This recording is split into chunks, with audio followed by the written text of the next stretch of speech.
ये है CSS का 3 नंबर क्लास और इस क्लास में हम इंट्रो को जो हमारा आधा छोड़ा था उसे कंप्लीट करेंगे।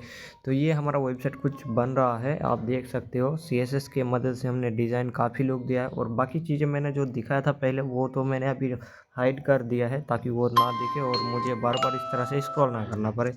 वो आप अपने मुताबिक कर सकते हो क्योंकि इस तरह का आप भी डिज़ाइन बना सकते हो, कहीं भी कभी भी डिज़ाइन इस तरह का बना सकते हो आप। तो ये जो हमारा नैप बार पहले सही था, अभी क्यों हुआ तो क्योंकि देख सकते हो यहाँ के नीचे अगर देखेंगे तो ये इमेज बड़ा हुआ है, अभी वहाँ तक पहुँचे नहीं।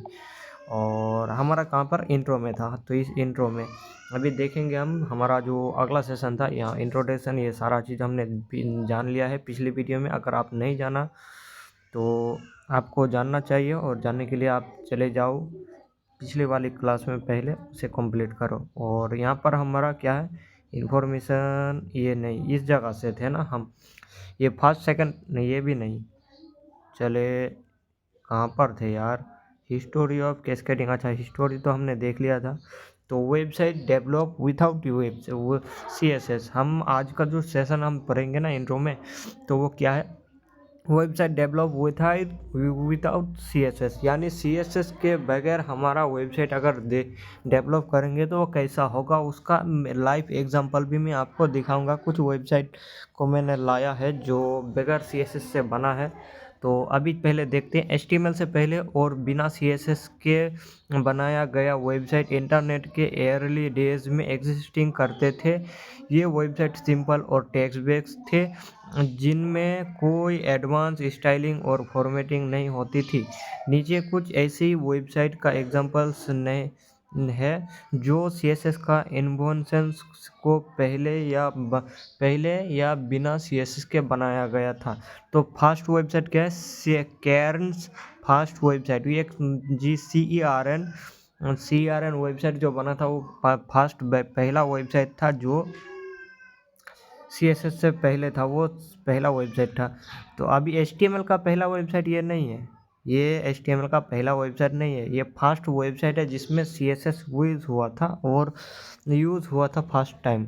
तो ये वेबसाइट पहले ही बना था लेकिन CSS यूज़ हुआ था। तो ये दुनिया की सबसे पहली वेबसाइट थी जो Tim Berners Lee world wide web के इन्वेंटर ने बनाई थी। ये वेबसाइट सिर्फ बेसिक टेक्स्ट और हाइपरलिंक यूज़ करती थी बिना किसी स्टाइलिंग के।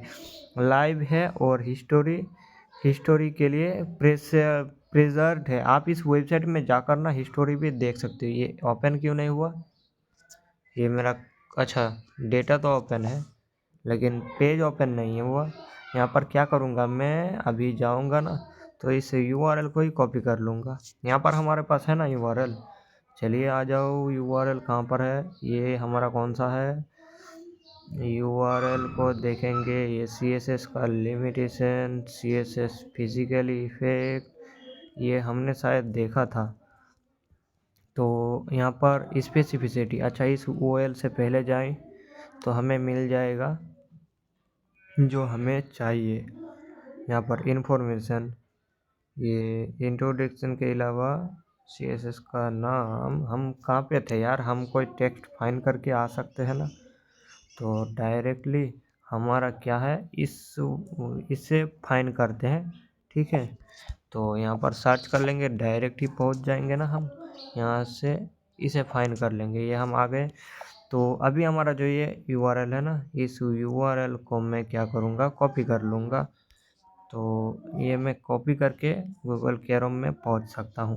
ये मैंने कॉपी किया और अभी जाएंगे क्रोम में और इसको देखेंगे कैसा है। तो इसको मैंने सर्च किया और आप देख सकते हो ये हमारा ओपन हो चुका है, HTTP info CRN। और ये इतना ही था, अभी इतना ही नहीं है, यहाँ पर ये 2 लिंक के अंदर है। ये browser of the fast website, browser ये पहला है, browser of the fast website. ये देख सकते हो बगैर CSS वाला वेबसाइट जो कि टिम बर्नर्स-ली ने बनाया था HTML को, जिसने लॉन्च किया था। ये मैंने बताया था HTML के ट्यूटोरियल पर। अब ये वो वेबसाइट देखो कैसे है, सिर्फ टर्मिनल है। यहाँ पर कुछ लिखने जाओगे तो भी ऐसा ही आएगा, ये जैसे क्लिक करोगे ये ऐसा ही आएगा, मैंने देखा था। और दूसरा क्या है, learn about the birth of the web, web का जन्म कहाँ हुआ था ये जानकारी है इस वेबसाइट में। और ये भी शायद CSS, अच्छा इसमें CSS है, डिज़ाइन भी है। तो ये वेबसाइट हमारा देख सकते हो। इन वेबसाइट को अगर अंदर घुसेंगे ना तो भाई पढ़ने में और देखने में मज़ा ही बहुत है। Browser of the fast website, ये वहाँ पर आ गया इन्फो। तो ये इन्फो शेयर में, और यहाँ पर आ जाओ तो यहाँ पर क्या है, वही उसी वेबसाइट में सीरेन में ही आ गए हैं। हम सीरेन के अंदर ही है ना, तो इसलिए। तो ये पहला पेज जिसने सीरेन में बनाया था ना, ये टिम बर्नर्स-ली ने, वो पेज ऐसा ही है। लेकिन बाकी बाद में जो पेज आया तो उसमें CSS आया तो उसको डिज़ाइन करके अच्छा लुक दिया है। लेकिन और भी अच्छा लुक नहीं दिया, काफ़ी अच्छा लुक नहीं दिया, नॉर्मल ही लुक है। तो इसके बाद हमारे पास ये क्या है, दूसरा जानकारी यहाँ पर हम फाइंड नहीं कर सकते। तो दूसरा हमारा क्या है, ये पहली वेबसाइट तो है। अब दूसरी वेबसाइट डेव रेगेट पर्सनल पेज 1996 से 1997। तो ये डिस्क्रिप्शन, डेव रेगेट ये एक व्यक्ति का नाम है, डेव रेगेट, जो वेब स्टैंडर्ड के एयरली डेवलपर में एक से एक है। इन है अपनी पर्सनल वेबसाइट में CSS का एक्सपेरिमेंटल यूज़ किया। ये CSS का एडप्शन का एक अर्ली एग्जांपल था। स्टेटस, ये पेज अभी भी W3C की रिकॉर्ड में प्रिजर्व है। तो चलिए देखते हैं इस URL में जाकर। ये इसका पर्सनल जो रिज्यूमे यानी पोर्टफोलियो पेज इसने बनाया है। चलिए इसको सर्च कर लेते हैं। ये आ गया इसका डेव रेगेट का, ये डेव रेगेट का इमेज आप भी यहाँ पर आकर देख सकते हो। तो URL भी आपको मिल गया है, और जैसे ही हमारा ख़त्म होगा तो मैं व्हाट्सअप ग्रुप में आपको भी लिंक शेयर कर लूँगा, वहाँ पर ये सारा चीज़ आपको मिल जाएगा। तो इसने इसका जो फास्ट रिज्यूमे यानी पोर्टफोलियो पेज बनाया, थोड़ा थोड़ा डिज़ाइन किया, यहाँ पर थोड़ा देखो इमेज को सेटअप किया है सही से, यहाँ पर एक इमेज लगाया है। उसके बाद URL इनमें कोई डेटा में कोई बदलाव चेंजेस नहीं आया, यहाँ पर एक इमेज लाया है। बाकी नॉर्मल HTML, ये तो एयरलाइन HTML से हो जाता। और यहाँ पर एक अच्छा, इसने सिर्फ इमेज को पोजीशन सेट किया और दूसरा कुछ नहीं किया। और हाँ, मार्जिन पेडिंग का यूज़ किया है, मार्जिन पेडिंग देख सकते हो, मार्जिन पेडिंग है। और अगला हम देखते हैं क्या है। अगला हमारा है तीसरी वेबसाइट ESPN यानी ESPN zone sport zone 1997। Description, ESPN sport zone एक स्पोर्ट न्यूज़ वेबसाइट अपनी लेआउट और स्टाइलिंग के लिए CSS का अर्ली एडॉप्शन किया। एक कॉमर्शियल वेबसाइट थी जिसमें CSS का रियल वर्ड यूज़ किया गया। वो URL ओरिजिनल वर्जन और आर्चिव है, लेकिन आप आर्चिव भी स्नैपशॉट देख सकते हो।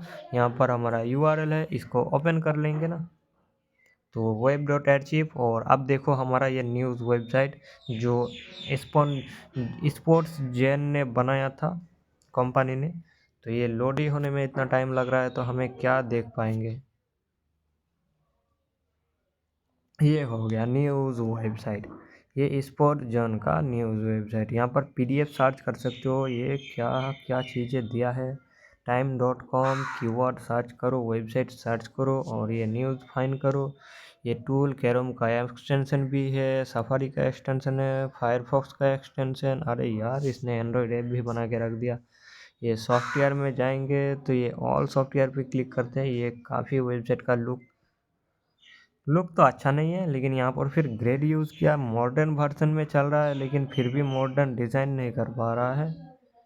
जैसा भी हो उनका है, हम लोगों को क्या, हम लोगों को देखने का काम है। और वीडियोस में जाएंगे, ये सॉफ्टवेयर हमारा काफ़ी ज़्यादा सॉफ्टवेयर है। अरे यार, ये क्या है, सॉफ्टवेयर है ये। मैं क्लिक करता हूँ, पहले मुझे यकीन नहीं हो रहा। CD-ROM इमेज, ये 168 टेराबाइट। ये क्या कोई मजाक है। अरे यार, इसने क्या दिखा रहा है मुझे ये 1 terabyte the Minecraft deep storage. कैसा सॉफ्टवेयर है यार। तो मुझे यकीन नहीं हो रहा है कि इन सॉफ्टवेयर्स का इतना मेमोरी है। ये तो मेरा 256 GB का है, लेकिन ये तो 168 टेराबाइट का बात कर रहा है यार। ये ओपन तो हो जाओ। 168 टेराबाइट का कौन सा सॉफ्टवेयर आ गया? अभी यहाँ पर और कुछ दिखाई नहीं रहा। ये CD रोम इमेजेस, ठीक है। अच्छा अच्छा अच्छा, तो ये सिंगल सिंगल है और उसमें सारा चीज़ मिला के एक बनाया था। ये 13 GB का है, ठीक है। और इस यहाँ पर जितना सारा डेटा है उन सबको मिला के CD रोम इमेज 31 टेराबाइट का आ रहा था। चलिए छोड़ दो, हम आ जाएंगे यहाँ से बाहर और आज ज़्यादा कुछ नहीं देखेंगे, हम अपने जगह पे आ गए। और तीनों URL देख लिया हमने, लेकिन यहाँ पर और भी कुछ URL, यहाँ पर तो हमने मिस्टेक कर दिया। सीरियन 5 वेबसाइट हमने कहाँ पर था? ये फर्स्ट सेकंड थर्ड वेबसाइट। अच्छा, तो हमने तो यहाँ पे देखना है।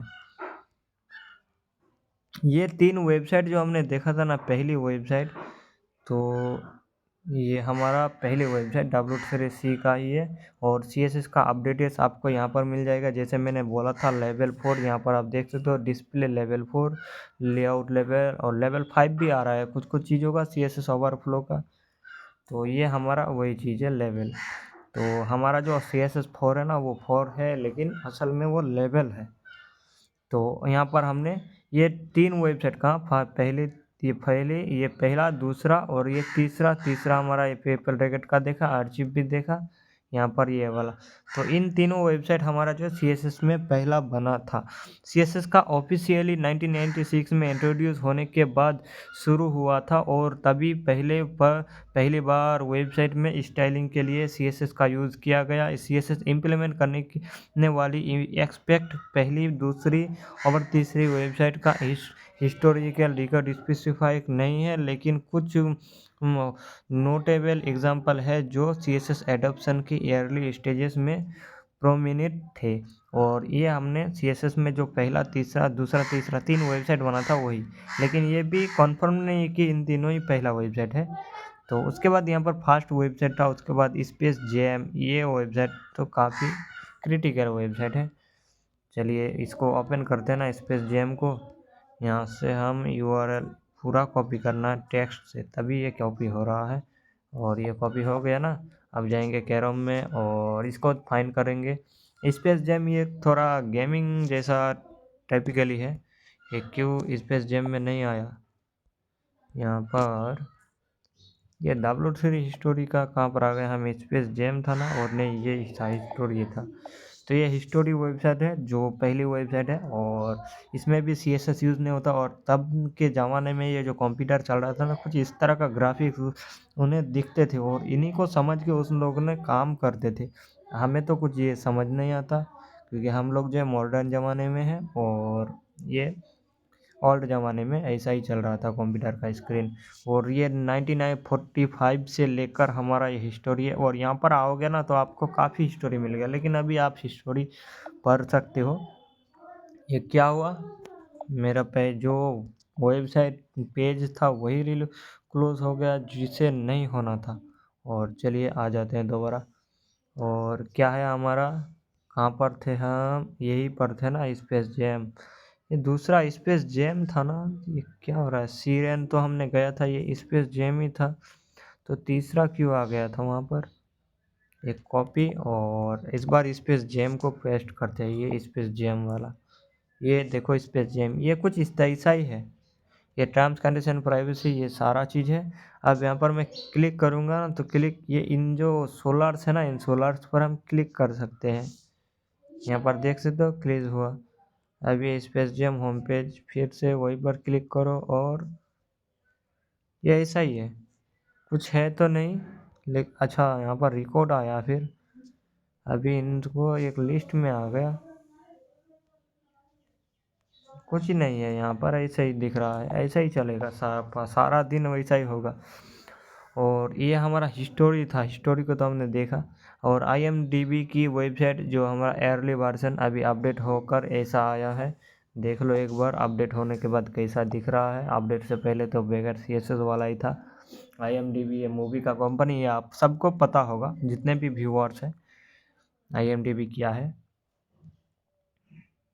और यहाँ पर इसको देखो, काफ़ी क्रिटिकल डिज़ाइन है IMDb में भी। और उसके बाद याहू का ईयरली वेबसाइट जो हमारा है ना, यहाँ पर 1994 से 1995 में आया था। तो इसको कॉपी करेंगे इसका लिंक और यहाँ पर हम इसे पेस्ट कर देंगे। तो अभी देखो कहाँ पर आया, ये 1996 कैलेंडर, और ये कुछ कुछ डेटों को ना हाईलाइट करके रखा है, कुछ में छोटा हाईलाइट कुछ में बड़ा हाईलाइट। उसके बाद हम जाएंगे, हमारा क्या है कि एक प्रोजेक्ट गेन टेबल 1971 में ये एक डिजिटल लाइब्रेरी थी जो प्लेन टेक्स्ट फॉर्मेट में बुक्स प्रोवाइड करती थी। ये बुक्स कैसे प्रोवाइड करता था, ये क्लिक ही हो गया। अच्छा, प्लेन टेक्स्ट फॉर्मेट में बुक प्रोवाइड करता था। यहाँ पर ऑफिशियली कैटलॉग इस तरह का, ये देखो सीएसएस का यूज़ करके ना काफ़ी अच्छा बनाया है इसको भी। और ये मॉडर्न सीएसएस भी यूज़ है लेकिन उतना मॉडर्न नहीं है। और इसके बाद हमारा जो है ये वेबसाइट का लूज हमने देखा था कॉन्सोलेशन, और ये फर्स्ट सेकंड थर्ड जो देख ही दिया था। अब C S S adoption in early website 1996 से 1997 के बीच सिर्फ कुछ एक्सपेरिमेंटल योर एडवांसेस ऑर्गेनाइजेशन जैसे W3C और टेक पियोनियर ने CSS एडेप्ट किया था। उस समय ब्राउज़र्स का CSS सपोर्ट लिमिटेड था। इंटरनेट एक्सप्लोरर 3, नेटस्केप 4, -4, उसके बाद 1998 के बाद ही CSS का वाइड स्प्रेड एडॉप्शन हुआ। अगर आपको श्योर यहाँ पर CSS इन्फॉर्मेशन में जाओ तो CSS का बारे में हिस्टोरी और इंट्रोडक्शन के अलावा और भी काफ़ी इंटरेस्टिंग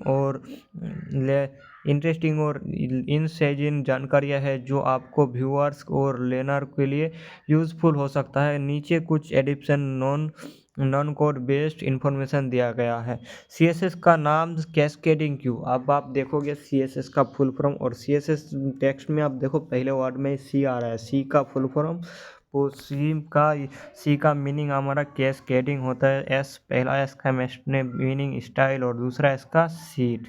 तो इस तरह से कैस्केडिंग स्टाइल सीट बनता है पूरा नाम। तो CSS का नाम कैस्केडिंग क्यों है, इसलिए रखा गया क्योंकि ये मल्टीपल स्टाइल रूल और हायरार्ची और प्रायोरिटी को फॉलो करता है। अगर एक एलिमेंट पर मल्टीपल स्टाइल अप्लाई हो रहे हो तो कैस्केडिंग रूल के हिसाब से ब्राउज़र डिसाइड करता है कि कौन सा स्टाइल प्रायोरिटी में होगा। इनलाइन CSS, इंटरनल CSS या एक्सटर्नल CSS या ब्राउज़र डिफ़ॉल्ट।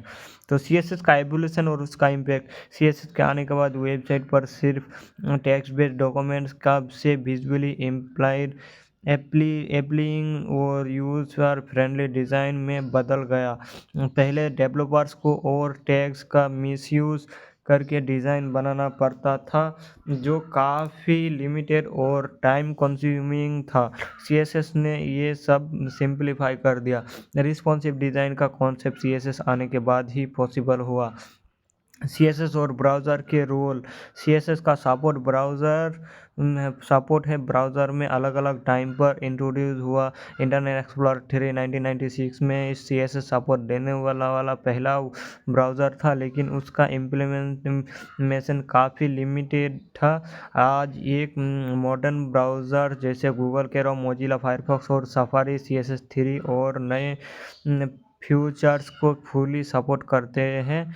CSS की एक डेटा चैलेंजिंग भी अभी भी क्रॉस ब्राउज़र कैपेबिलिटी है। CSS के 3 पिलर कौन है तो CSS का डिज़ाइन और डेवलपमेंट में 3 मेजर पिलर है जो इसे फंक्शनल बनाते हैं।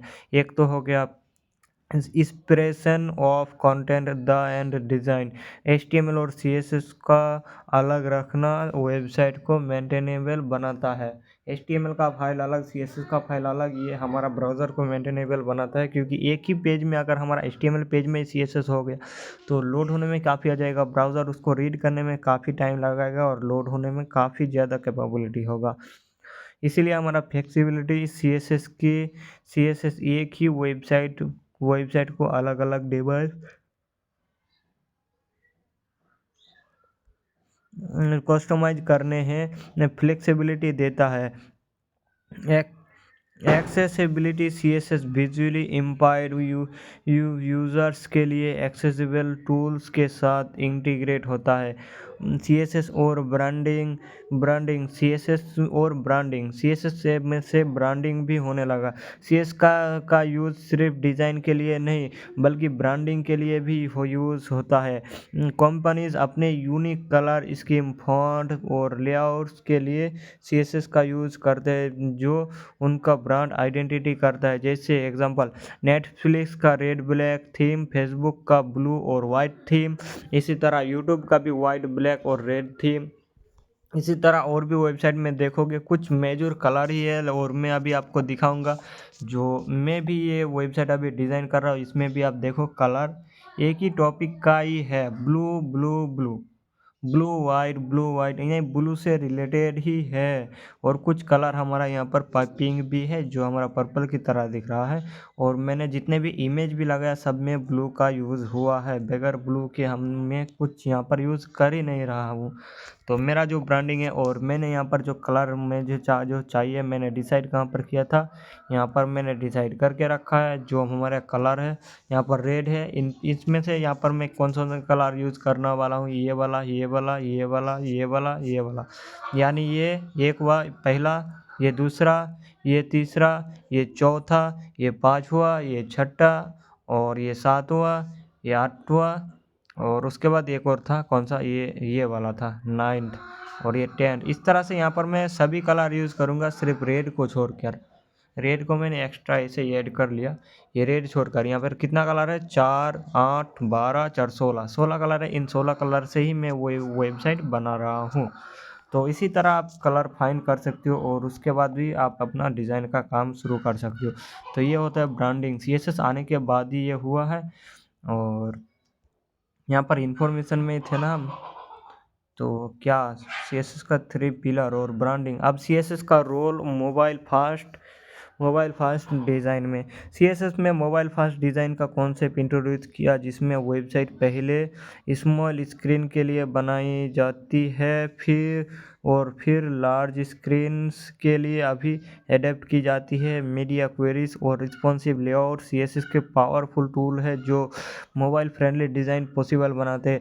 CSS का फिजिकली इफेक्ट, कलर्स और लेआउट को डायरेक्ट इम्पैक्ट होता है यूज़र की फिजिकोलॉजी और बिहेवियर पर। रेड एक्साइटमेंट कलर और इमरजेंसी कलर, ब्लू हमारा हो गया ट्रस्ट और कैलमिनिस के लिए, ग्रीन हमारा नेचर और इम्प्रेस के लिए, और एक भी ग्रीन भी आता है ग्रीन, हाँ तो ग्रीन ही दो।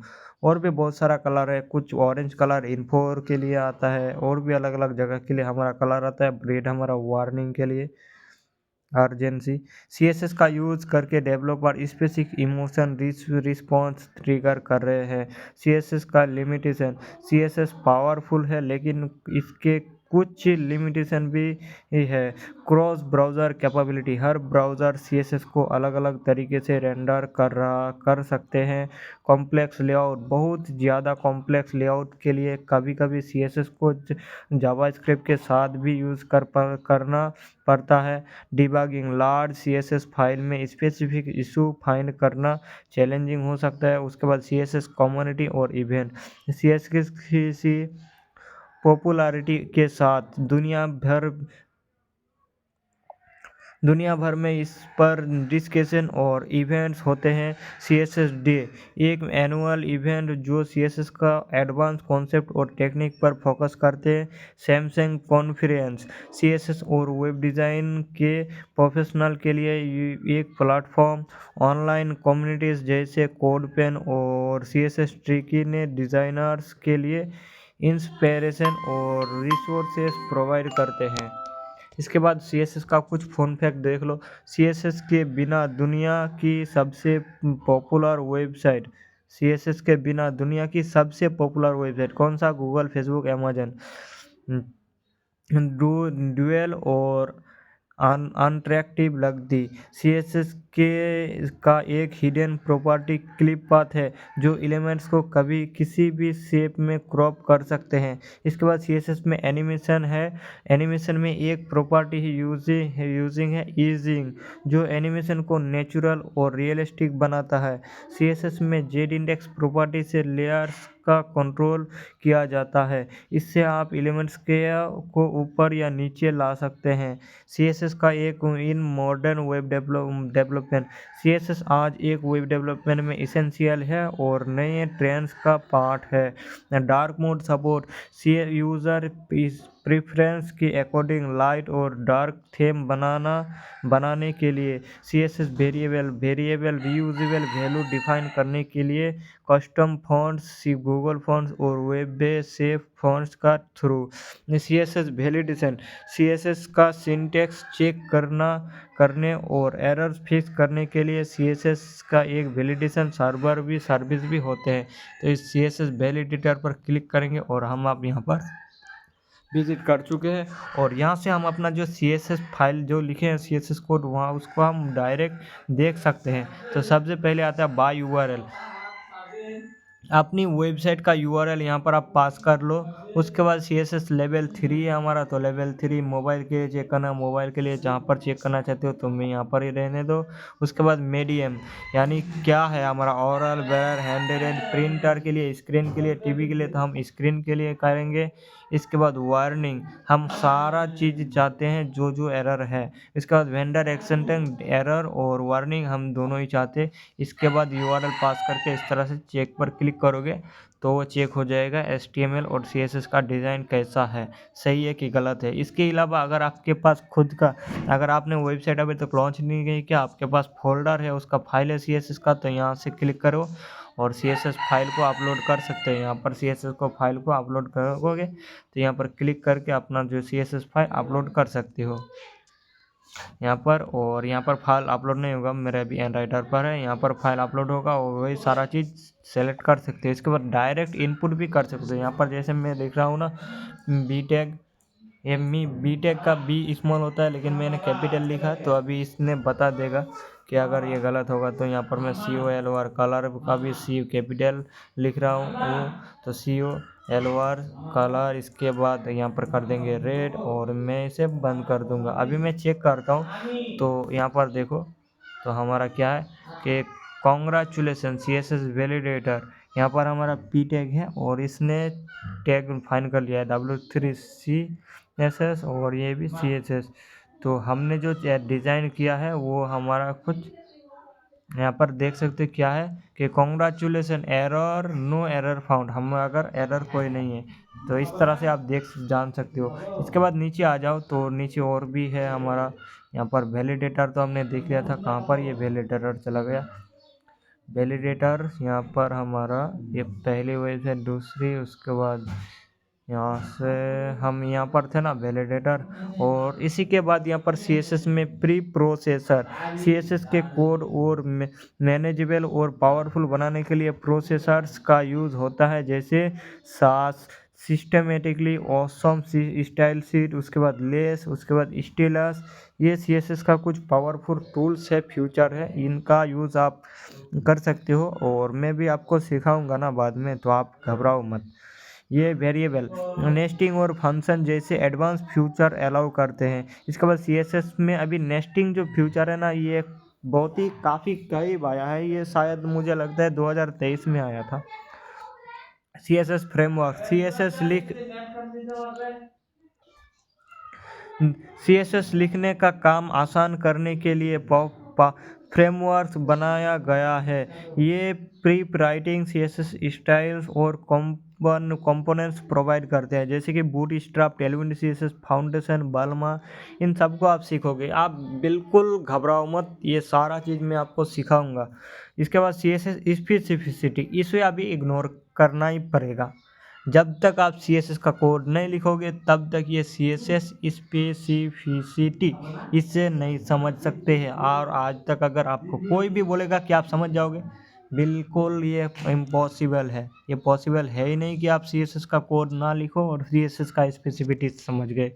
तो चलिए इसको हम कर देते हैं स्किप और नेक्स्ट वीडियो में हम देखेंगे CSS में प्रॉपर्टी को। और मिलते हैं, अभी तक यहीं तक मिलते हैं नेक्स्ट वीडियो में। Thank you.